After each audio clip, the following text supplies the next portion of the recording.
Hello नमस्ते आप सभी को। तो आज फिर से मैंने सूट से निकली हुई फोम को लिया हुआ है। मैंने काफ़ी दिन से इकट्ठा किया हुआ था।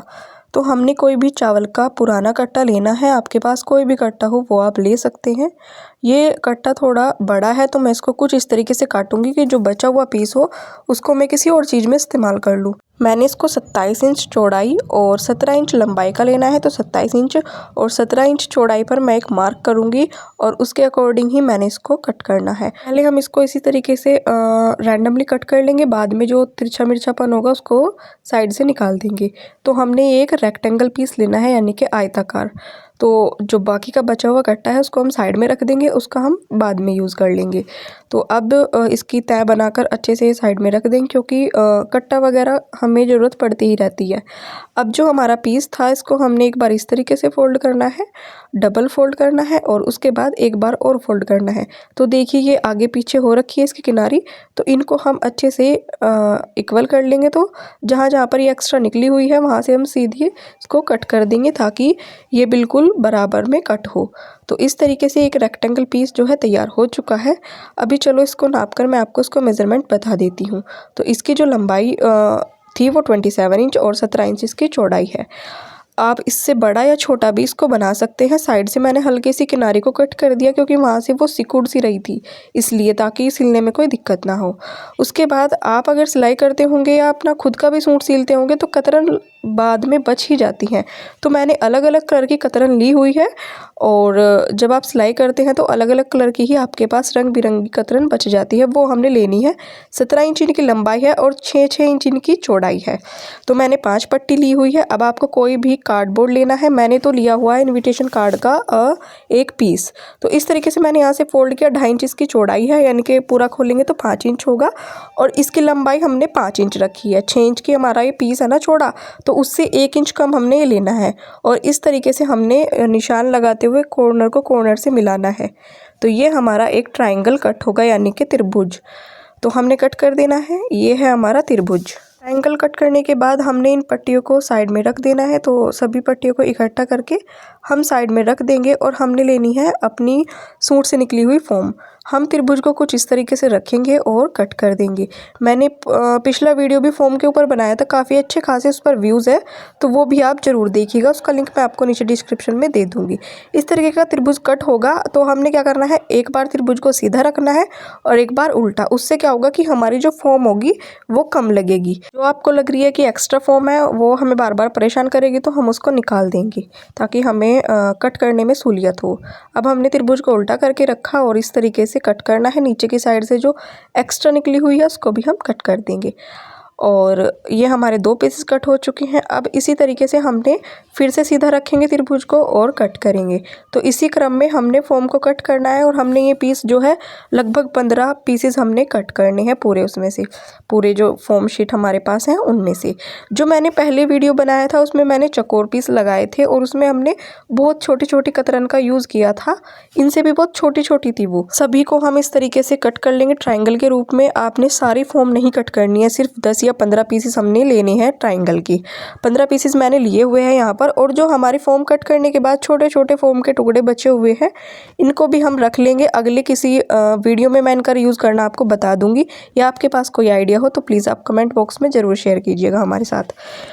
तो इसी तरीके से उल्टा सीधा करते हुए हमने ट्रायंगल को कट करना है। एक बार उल्टा रखना है, एक बार सीधा रखना है और इसी तरीके से फॉर्म को कट करना है। और मेरे पास देखिए कितने अच्छे लग रहे हैं रखे हुए भी ट्रायंगल के जो पीस है। इस तरीके से हम इनको रखेंगे, एक बार सीधा करके एक बार उल्टा करके। तो चलिए अब इनके साथ खेलना बंद कर दें, इनको साइड में रखते हैं और काम को स्टार्ट करते हैं।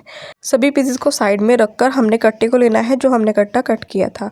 अब जो हमने कतरन कट की थी उन पट्टियों को भी हमने लेना है और इनको एक एक करके इस कट्टे के ऊपर इसको पूरा कवर करना है। तो आप किसी भी तरीके से लगा सकते हैं। मैं तो काफ़ी कंफ्यूज थी कि कौन सा कलर पहले रखूं, कौन सी पट्टी पहले रखूं और कौन सी बाद में रखूं।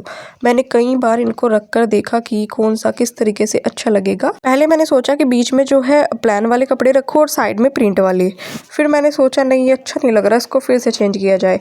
मैंने फिर से इनको इधर उधर किया। मुझे काफ़ी कन्फ्यूज़न था। इतना कन्फ्यूज़न तो कपड़े लेने में नहीं होता किसी को जितना मुझे इनको लगाने में था। तो फिर से मैंने इनको इस तरीके से अल्टा पल्टी की और फाइनल सोचा मैंने इनको डन कर दिया जाए। इन पर मैंने नंबरिंग कर ली 1 2 3 4 और 5। जब मैं सिलूँ तो मुझे पता चल जाए कि ये दूसरे नंबर पर लगानी है और ये तीसरे पर, ये चौथे पर, ये पाँचवें पर, इसलिए मैंने नंबरिंग की है। तो सबसे पहले हमने फर्स्ट नंबर वाली पट्टी को रखना है और जो हमने ट्रायंगल कट किया था उससे इनविटेशन कार्ड से जो कट किया था उसको हमने लेना है और एक लेनी है चौक और इस तरीके से हमने रखना है ट्रायंगल को बीच में, ताकि आधा इंच ऊपर छूट जाए कपड़ा और आधा इंच नीचे, ताकि वो सिलाई में जाएगा। और इस तरीके से त्रिभुज को सीधा रख के निशान लगाया, फिर त्रिभुज को उल्टा करेंगे और फिर से इस तरीके से एक साइड लाइन ड्रॉ करेंगे। पूरे में हमने इसी तरीके से करना है और फिर से हमने त्रिभुज को उल्टा रखना है और फिर से एक लाइन ड्रॉ करनी है। उसके बाद फिर से त्रिभुज को सीधा करेंगे और एक लाइन ड्रॉ करेंगे। इस तरीके से पूरी लाइन को हमने कंप्लीट कर लिया है। अब हमने इन लाइन पर हमने सिलाई लगा ली है। सिलाई लगाने के बाद अब इन पे कुछ इस तरीके से पॉकेट सी बन जाएगी। इनके अंदर हम इस तरीके से फॉर्म जो हमने कट की थी उनको इसके अंदर फिल कर देंगे। तो हमने पूरे त्रिभुज को फिल करना है और अब हमने दूसरी पट्टी को उल्टा करके इस पर जॉइंट कर लिया है। अब हमने यहाँ पर भी त्रिभुज को इस तरीके से एक बार सीधा रखना है, फिर उल्टा रखना है और निशान लगाना है। इस सिंपल पट्टी को हमने पहले इसके ऊपर रखा था और एक सीधी सिलाई लगाई। मैं वीडियो को ऑन करना भूल गई थी, उसके लिए क्षमा चाहती हूँ। अगली पट्टी में मैं आपको बता दूंगी कि मैंने किस तरीके से इस पट्टी को जॉइंट किया। तो अभी जो साइड से हमारी त्रिभुज कट किए थे उसमें से जो ये फॉर्म बची थी इसको भी हम इसी में ही लगा देंगे। अब हम दूसरी पट्टी पर जो है सिलाई लगाएंगे त्रिभुज वाली। तो हमने इस तरीके से एक लाइन पर सिलाई लगाई, उसके बाद वहीं से टर्न लिया और दूसरी लाइन पर जो है सिलाई लगाई।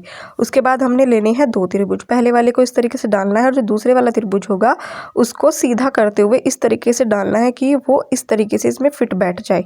उसके बाद हमने इस पर जो है सिलाई लगानी है और इस सिलाई को पूरा करते हुए फिर से यहीं से यू टर्न ले लेंगे और दूसरी लाइन पर सिलाई चला देंगे। अब इसमें भी हमने एक ट्रायंगल पीस को उठाना है और उल्टा करके इसके अंदर डाल देंगे। अब हमने दूसरे वाला ट्रायंगल पीस लेना है और इसको सीधा रखते हुए इस तरीके से अंदर फिल कर देंगे और फिर हमने इसके ऊपर सिलाई को लगाना है। हमने इसको पूरे को इसी तरीके से कंप्लीट करना है। तो हम यहाँ पर सिलाई को चला देंगे, फिर से हम यू टर्न लेंगे और इस तरीके से तिरछी सिलाई चलाएंगे। अब फिर से हमने जो है ट्रायंगल लेना है और धागे को कट कर देंगे और जो हम ट्रायंगल लेंगे उसको हमने अब की बार सीधा डालना है और जो बचा हुआ पीस होगा या फिर हम इसी के नाप का कट कर लेंगे। तो जो हमारे पास ट्रायंगल कटा हुआ है, जितना पार्ट बाहर निकला हुआ है उतने को हम कैंची से कट कर देंगे और इसके अंदर फिल कर देंगे। दो पट्टियों को हमने फिल कर दिया है। अब बारी है थर्ड नंबर की पट्टी को। अब हमने इसको उल्टा रखना है पहले वाली पट्टी के ऊपर और इस तरीके से सीधी सिलाई लगानी है। पिछले वाले वीडियो में मैं वीडियो ऑन करना भूल गई थी, तो आप देख सकते हैं इस तरीके से हमने पलट कर रखा और जब हम इसको सीधा करेंगे तो हमारी सिलाई भी बाहर नहीं दिखेगी, ना कट्टे के नीचे दिखेगी। और फिर से हमने वही प्रोसेस रिपीट करना है। हमने ट्रायंगल को एक बार सीधा रख के निशान लगाना है, फिर हमने उल्टा करना है और इसी तरीके से लाइन ड्रॉ करते जाना है। इस कपड़े में जो है चौक से नहीं चमक रहा था, मैंने सोचा पेन से जो है लाइन ड्रॉ करूं, लेकिन पेन भी इस पर नहीं चला। तो मैंने सोचा कोई बात नहीं, आपको समझ आ गया होगा क्योंकि मैंने दो पट्टियां आपको जो है बता दी हैं अच्छे से किस तरीके से हमने इनको फिल करना है। और सिलाई के साथ साथ ही हम इसके अंदर फॉर्म को फिल करते जाएंगे। पहले हमने एक सिलाई मतलब दो सिलाई लगानी है त्रिभुज की, उसके बाद हमने फॉर्म को डालना है और फिर बाद में यू टर्न लेना, पहले फॉर्म को फिल करना है इसके अंदर। तो इसी तरीके से हमने जो 5 पट्टियाँ तैयार की हैं उनको सेम इसी मेथड से रिपीट करना है और कंप्लीट करनी है। इसी तरीके से मैंने 4th वाली जो ग्रीन पट्टी थी उसको तैयार करना है और जो हमारी 5th वाली थी प्रिंट वाली उसको भी इसी तरीके से में अटैच करना है। तो त्रिभुजों को उल्टा सीधा करते हुए हमने लाइनें ड्रॉ करनी है, उनके अंदर फॉर्म को फिल करना है, नेक्स्ट पट्टी को अटैच करना है और उसमें भी त्रिभुज वाली सिलाई लगानी है और फॉर्म को फिल करते जाना है। तो हमारे फॉर्म का रीयूज़ हम इस तरीके से कर सकते हैं। तो अभी मैं आपको इसको दिखाती हूँ। उल्टा होने के बाद ये कुछ इस तरीके से दिखेगा और सीधा होने के बाद ये कुछ इस तरीके से। हमने चारों साइड के लिए पट्टी ली हुई है, अलग अलग कलर की आप ले सकते हैं।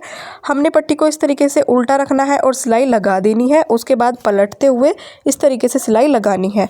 तो मैंने 3 साइड तैयार कर ली है। अब देखिए हमने इस वाली पट्टी को किस तरीके से अटैच करना है। तो हमने पट्टी को पलट कर रखना है ऊपर की साइड और सिलाई लगा देना है। अब सिलाई लगाने के बाद इसको कुछ इस तरीके से खोलेंगे और जो हमारे पास पट्टी खुलकर आई है उसको इस तरीके से पलटना है और एक बार सिलाई लगानी है। सिलाई लग चुकी है और हमारी किनारी भी काफ़ी फिनिशिंग के साथ रेडी हुई है। तो ये हमारा कलरफुल सा मैट बनकर तैयार हो चुका है। इसका यूज़ आप अगर आपके घर में छोटा बच्चा है, न्यूबॉर्न बेबी है, तो उसके नीचे बिछाने के लिए भी आप कर सकते हैं ताकि वो टॉयलेट वगैरह करे तो बेडशीट गंदी ना हो। और फोटोशूट वगैरह भी कई बार करते हैं तो बैकग्राउंड के लिए काफ़ी अच्छा रहेगा। और अगर छोटा बच्चा नहीं है तो आप इसका यूज़ टेबल मैट या फिर डोर मैट के रूप में भी कर सकते हैं। आपको मेरा आइडिया वीडियो कैसा लगा कमेंट में ज़रूर बताइएगा। मिलते हैं अगले वीडियो में, तब तक के लिए बाय बाय।